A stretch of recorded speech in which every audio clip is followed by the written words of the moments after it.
ನಮಸ್ತೆ ಸ್ನೇಹಿತರೆ, ಇವತ್ತು ನಾವು ದ್ವಿತೀಯ BA ಸಮಾಜಶಾಸ್ತ್ರದಲ್ಲಿ ನಮ್ಮ ಪರೀಕ್ಷಾ ತಯಾರಿಯನ್ನು ಮಾಡುವ ಅಭ್ಯಾಸವನ್ನು ಮುಂದುವರಿಸ್ತಾ ಈಗಾಗಲೇ ನಿಮಗೆ ನಾನು ಯಾವುದನ್ನೆಲ್ಲ ಓದ್ಕೊಳ್ಬೇಕು ಅಂತ ಹಳೆಯ ವಿಡಿಯೋದಲ್ಲಿ ತಿಳಿಸಿದ್ದೆ. ಆರಂಭದಿಂದ ಮತ್ತೊಮ್ಮೆ ತಿಳಿಸ್ತಾ ಬ್ಲಾಕ್ 1ರಲ್ಲಿ ವಿವಾಹದ ಬಗ್ಗೆ, ಹಿಂದೂ ವಿವಾಹ, ಮುಸ್ಲಿಮರ ವಿವಾಹ, ಕ್ರೈಸ್ತರಲ್ಲಿನ ವಿವಾಹದ ಪ್ರಕಾರಗಳನ್ನು ನಾವು ತಿಳ್ಕೊಳ್ಬೇಕು. ಅದಾದ ಮೇಲೆ ಬ್ಲಾಕ್ 2ರಲ್ಲಿ ಕುಟುಂಬ, ಹಿಂದೂ ಅವಿಭಕ್ತ ಕುಟುಂಬ, ಬಂಧುತ್ವ ವ್ಯವಸ್ಥೆ, ಧರ್ಮ, ಜಾತಿ ಇವುಗಳ ಒಂದು ಕಾರ್ಯಗಳೆಲ್ಲ ನಾವು ತಿಳ್ಕೊಳ್ಬೇಕು. ತುಂಬಾ ಮುಖ್ಯವಾಗಿರುವಂತಹ ಪಾಠಗಳಾಗಿದೆ. ಇನ್ನು ಬ್ಲಾಕ್ 3ರಲ್ಲಿ ನಾವು ನೋಡಿದರೆ ಅನುಸೂಚಿತ ಜಾತಿ, ಬುಡಕಟ್ಟುಗಳ ಸಮಸ್ಯೆ ಮತ್ತು ಅನುಸೂಚಿತ ಪಂಗಡಗಳ ಸಮಸ್ಯೆ, ಲಿಂಗಾಧಾರಿತ ಶ್ರಮ ವಿಭಜನೆಯ ಪರಿಕಲ್ಪನೆ, ಇವಿಷ್ಟು ಬ್ಲಾಕ್ 3ರಲ್ಲಿ ಓದಿದರೆ ಸಾಕು. ಇನ್ನು ಬ್ಲಾಕ್ 4ರಲ್ಲಿ ನೀವು ನೋಡಿದರೆ ಮಹಿಳಾ ಚಳುವಳಿಯ ವಿಚಾರಗಳು, ಹಾಗೆಯೇ ಮಹಿಳೆಯರ ಅಂತಸ್ತು, ವಿವಾಹಕ್ಕೆ ಸಂಬಂಧಿಸಿದಂತಹ ಶಾಸನಾತ್ಮಕ ಕ್ರಮಗಳನ್ನು ಓದ್ಕೊಳ್ಬೇಕು. ಆಮೇಲೆ ಭಾರತ ಮತ್ತು ಕರ್ನಾಟಕದಲ್ಲಿ ಹಿಂದುಳಿದ ವರ್ಗಗಳ ಚಳುವಳಿ, ಜಾಗತೀಕೀಕರಣದ ಅರ್ಥ, ಅವುಗಳ ಬಗ್ಗೆ 5 ಅಂಕಕ್ಕೂ ಕೂಡ ಕೇಳಿದ್ದಾರೆ. ಇವಿಷ್ಟು ತುಂಬಾ ಮುಖ್ಯವಾಗಿರುವಂತಹ ಪ್ರಶ್ನೆಗಳು. ತುಂಬ ಜನ ಕೇಳ್ತಾ ಇದ್ರಿ, ಇವಿಷ್ಟು ಪ್ರಶ್ನೆಗಳನ್ನು ಓದ್ಕೊಂಡ್ರೆ ನಮಗೆ ಪಾಸ್ ಅಂಕಗಳು ಸಿಗ್ತದ ಅಂತ. ಖಂಡಿತವಾಗಿಯೂ 100ಕ್ಕೆ 100% ನಾನು ಹೇಳ್ತಾ ಇರುವಂಥದ್ದು. ಮುಖ್ಯವಾದ ಪ್ರಶ್ನೆಗಳ ಉತ್ತರಗಳನ್ನು ತಿಳ್ಕೊಂಡ್ರೆ ನೀವು ಎಲ್ಲ ವಿಷಯದಲ್ಲೂ ಕೂಡ ಪಾಸ್ ಅಂಕಗಳನ್ನು ಪಡೀಲಿಕ್ಕೆ ಸಾಧ್ಯ ಆಗ್ತದೆ. ನಾವು ಎಲ್ಲ ಪ್ರಶ್ನೆಯನ್ನು ಕೂಡ ಓದ್ಕೊಳ್ಬೇಕು ಅಂತ ಇಲ್ಲ. ಬ್ಲಾಕ್ 1ರಿಂದ ನೀವು 5 ಅಂಕದ ಪ್ರಶ್ನೆ, 10 ಅಂಕದ ಪ್ರಶ್ನೆ, 15 ಅಂಕದ ಪ್ರಶ್ನೆ ಅಂತ ಗುರುತು ಹಾಕ್ಕೊಂಡು ಎರಡೆರಡು ಪ್ರಶ್ನೆ ಆದರೂ ಕೂಡ, ಎರಡೆರಡು ಪ್ರಶ್ನೆ ಉತ್ತರವನ್ನಾದರೂ ಕೂಡ ನಾವು ಕಲಿತುಕೊಳ್ಬೇಕು.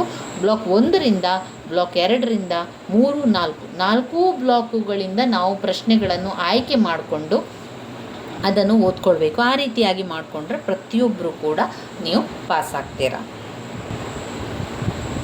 ಇನ್ನು ನಾವು ಬ್ಲಾಕ್ 1ರಲ್ಲಿ ಮೊದಲಿಗೆ ಬರುವಂತಹ ವಿಚಾರವನ್ನು ತಿಳ್ಕೊಳ್ಳೋ.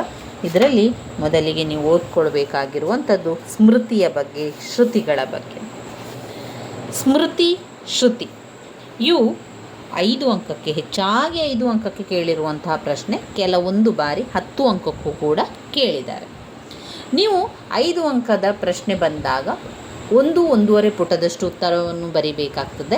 ಹಾಗೆ 10 ಅಂಕದ ಪ್ರಶ್ನೆ ಬಂದಾಗ 3ರಿಂದ 4 ಪುಟದಷ್ಟು ಉತ್ತರಗಳು ಇರಬೇಕು. ಹಾಗೆಯೇ 15 ಅಂಕದ ಪ್ರಶ್ನೆ ಬಂದಾಗ 4ರಿಂದ 5 ಪುಟದಷ್ಟು ನಿಮ್ಮ ಉತ್ತರ ಇರಲಿ. ಸ್ಮೃತಿಗಳು ಹಾಗೂ ಶ್ರುತಿಗಳು. ಹಿಂದೂ ನೀತಿ ನಿಯಮಗಳ ಸಂಹಿತೆಯಲ್ಲಿ ಈ ಶ್ರುತಿಗಳು, ಸ್ಮೃತಿಗಳು ಬರುವಂಥದ್ದು. ಸಮಾಜದಲ್ಲಿನ ಸೂಕ್ತ ಸಾಮಾಜಿಕ ನಡವಳಿಕೆಯನ್ನು ನಿರ್ಬಂಧಿಸಲಿಕ್ಕೆ ಇದು ಒಂದು ಮಾರ್ಗದರ್ಶಕವಾಗಿ ಕೆಲಸವನ್ನು ಮಾಡುವಂಥದ್ದು, ಅಥವಾ ನಮಗೆ ಮಾರ್ಗದರ್ಶಿಯಾಗಿರ್ತದೆ. ಸ್ಮೃತಿ ಹಾಗೂ ಶ್ರುತಿಗಳು ಜೊತೆಗೂಡಿದಾಗ ಧರ್ಮಶಾಸ್ತ್ರಗಳು ಎಂದು ತಿಳಿಯಬಹುದು. ಧರ್ಮಶಾಸ್ತ್ರದಲ್ಲಿ ಶ್ರುತಿ ಸ್ಮೃತಿ ಸೇರಿದಾಗವೇ ಧರ್ಮಶಾಸ್ತ್ರ ಆಗುವಂಥದ್ದು.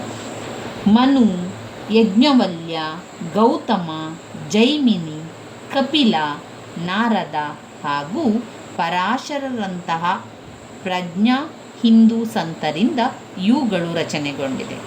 ಇವರಲ್ಲಿ ಕೆಲವರ ಬರವಣಿಗೆಗಳಲ್ಲಿನ ನಿರೂಪಣೆಗಳಲ್ಲಿ ನಂತರ ಕಠಿಣತೆಯನ್ನು ಹೇರಿರುವುದರಿಂದಾಗಿ ಹಿಂದೂ ಸಮಾಜದ ಮುಂದಿನ ಪೀಳಿಗೆಯವರಿಗೆ ಸಮಸ್ಯೆ ಸೃಷ್ಟಿಯಾಯಿತು. ಸಮಾಜದ ಮಹಿಳೆಯರು ಹಾಗೂ ದುರ್ಬಲ ವರ್ಗದವರು ದಮನಗೊಂಡಿರುವುದಕ್ಕೆ ಕಾರಣವಾಗಿ ಮನುಸ್ಮೃತಿಯನ್ನು ಆಗಿಂದಾಗೆ ಉದ್ಧರಿಸಲಾಗಿರುತ್ತದೆ. ಅಂದರೆ ಅವನು ಯಾವಾಗಲೂ ಹೇಳ್ತಾ ಇದ್ದ ಮನುಸ್ಮೃತಿಯನ್ನು ಬರೆದಿರುವಂಥದ್ದು, ಅಥವಾ ಆ ವಿಚಾರವಾಗಿ ಅನೇಕ ಸಲ ಅವನು ಹೇಳ್ತಾನೆ ಇದ್ದ. ದುರ್ಬಲ ವರ್ಗದವರು ದಮನಗೊಂಡಿರುವುದಕ್ಕೆ ಕಾರಣವಾಗಿ ಮನುಸ್ಮೃತಿಯನ್ನು ಹೇಳುವಂಥದ್ದು. ಇಲ್ಲಿ ಹಿಂದೂ ನೀತಿ ನಿಯಮದ ಸಂಹಿತೆಯಲ್ಲಿ ಈ ವಿಚಾರಗಳಿರುವಂಥದ್ದು. ಅಷ್ಟೇ ಅಲ್ಲದೆ ವೇದಗಳ ಬಗ್ಗೆ ನಾವು ತಿಳಿಯುವುದಾದರೆ, ವೇದಗಳು 5000 ವರ್ಷಗಳಿಗಿಂತಲೂ ಹಿಂದೆ ಅಸ್ತಿತ್ವದಲ್ಲಿದ್ದಂಥದ್ದು. ಅದು ಪುರಾತನ ಭಾರತೀಯ ನಾಗರಿಕತೆಯ ವಿಚಾರವನ್ನು ಪಡೆದುಕೊಳ್ಳಲಿಕ್ಕೆ ವೇದಗಳು ಮಾತ್ರವೇ ಸಾಹಿತ್ಯಾತ್ಮಕ ಮೂಲವಾಗಿದೆ.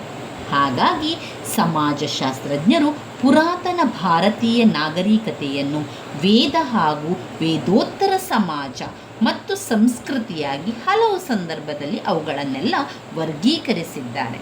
ಇದರಿಂದಾಗಿ ಪ್ರಾಚೀನ ಭಾರತೀಯ ಚಿಂತನೆಯು ವೇದಗಳಲ್ಲಿ ಉಗಮವಾಯಿತು ಅಂತ ಹೇಳ್ತಾ ಇದ್ರು. ಸಂತರಿಗೆ, ಋಷಿಗಳಿಗೆ ದೇವರಿಂದ ಗೋಚರಿಸಿಕೊಂಡಂತಹ ಜ್ಞಾನವಾಗಿ ವೇದಗಳನ್ನು ಪರಿಗಣಿಸಲಾಗಿದೆ. ಶಂಕರಾಚಾರ್ಯರು ಏನು ಹೇಳ್ತಾ ಇದ್ದಾರೆ? ಶಂಕರಾಚಾರ್ಯರು ಹೇಳುವಂತೆ ವೇದಗಳ ಜ್ಞಾನದಿಂದ ಇಡೀ ವಿಶ್ವವನ್ನೇ ದೇವರು ಸೃಷ್ಟಿಸಿದ್ದಾನೆ. ಕ್ರಿಸ್ತಪೂರ್ವ 2500ರಿಂದ 500ರ ನಡುವೆ ವೇದಗಳನ್ನು ರಚಿಸಲಾಗಿದೆ ಎನ್ನುವಂಥದ್ದು. ಇವುಗಳಲ್ಲಿ ಯಾವೆಲ್ಲ ವೇದಗಳಿದೆ? ಋಗ್ವೇದ, ಯಜುರ್ವೇದ, ಸಾಮವೇದ, ಅಥರ್ವವೇದ ಎನ್ನುವಂತಹ 4 ವೇದಗಳನ್ನು ವೇದವ್ಯಾಸರು 4 ವಿಭಾಗಗಳನ್ನಾಗಿ ಮಾಡಿ ನಮಗೆ ಕೊಟ್ಟಿರುವಂಥದ್ದು. ವೇದವ್ಯಾಸ ಋಷಿಮುನಿ ಅವರು ತುಂಬನೇ ಈ ವೇದಗಳನ್ನೆಲ್ಲ ಒಟ್ಟಾಗಿರುವಂಥದ್ದನ್ನು ಕಂಡರು. ಒಟ್ಟಾಗಿರುವಂಥದ್ದು ಜನಸಾಮಾನ್ಯರಿಗೆ ತಿಳಿಲಿಕ್ಕೆ ಕಷ್ಟ ಸಾಧ್ಯ.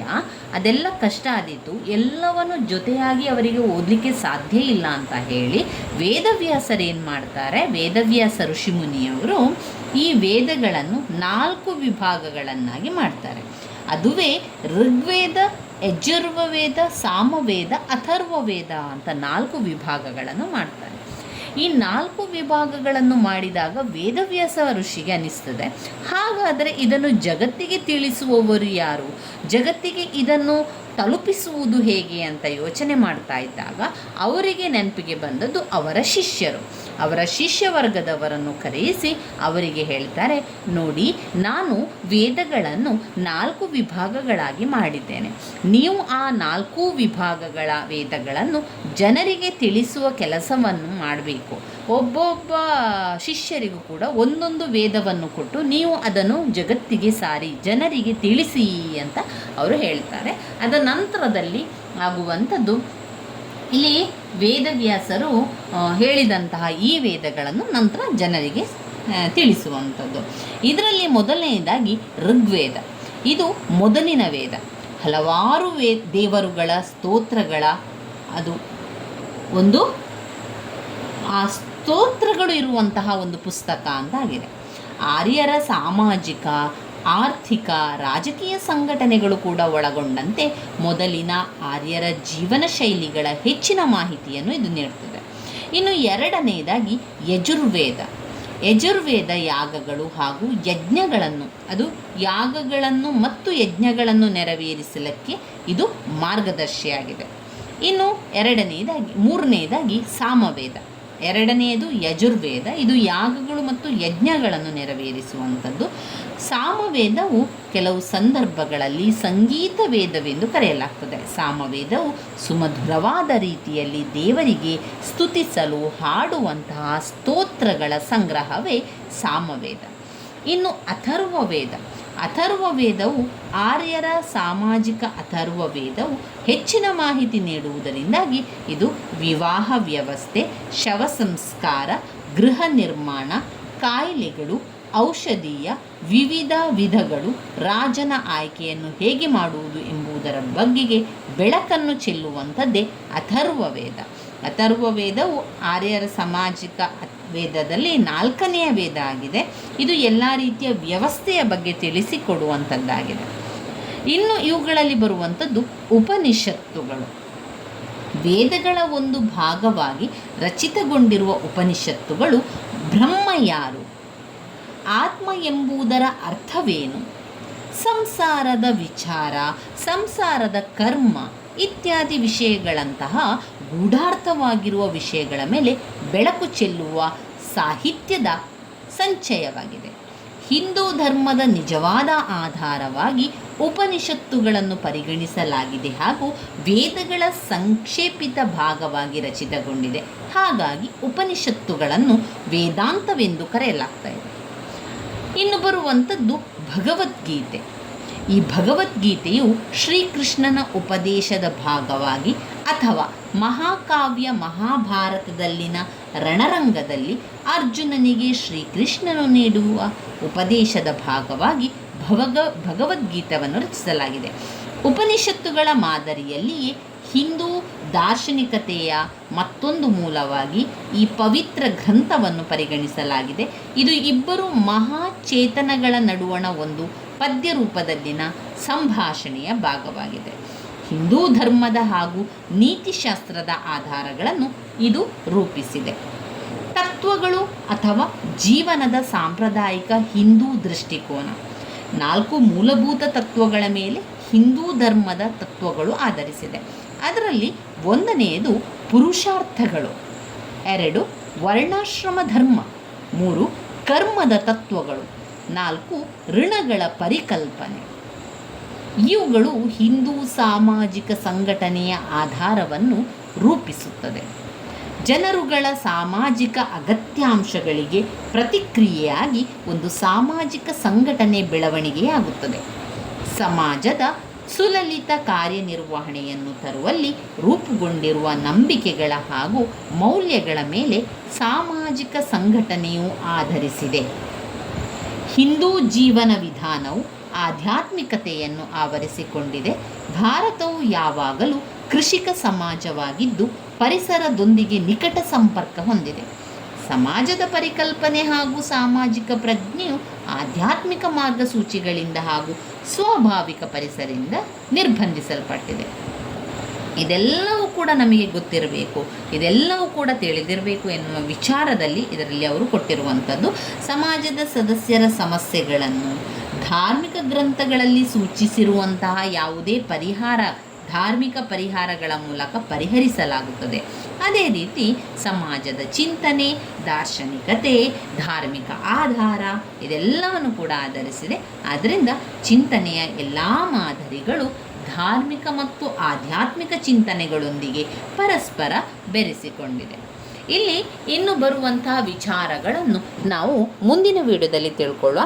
ಇನ್ನಷ್ಟು ವಿಚಾರಗಳಿದೆ, ಸಾಕಷ್ಟು ವಿಚಾರಗಳಿದೆ. ಪುರುಷಾರ್ಥಗಳಿರ್ಬೋದು, ಆ ಪುರುಷಾರ್ಥಗಳ ಅರ್ಥಗಳನ್ನೆಲ್ಲ ನಾವು ತಿಳ್ಕೊಂಡ್ರೆ ಯಾವುದೇ ಪ್ರಶ್ನೆ ಬಂದರೂ ಕೂಡ ನಮಗೆ ಉತ್ತರವನ್ನು ನೇರವಾಗಿ ಬರೀಲಿಕ್ಕೆ ಸಾಧ್ಯ ಆಗ್ತದೆ. ಸ್ನೇಹಿತರೆ, ನನ್ನ ವಿಡಿಯೋಸ್ ಎಲ್ಲ ನಿಮಗೆ ಇಷ್ಟ ಆಗಿದ್ದರೆ ಲೈಕ್ ಕೊಡಿ, ಶೇರ್ ಮಾಡಿ, ಸಬ್ಸ್ಕ್ರೈಬ್ ಮಾಡಲಿಕ್ಕೆ ಮರಿಬೇಡಿ. ಧನ್ಯವಾದಗಳು.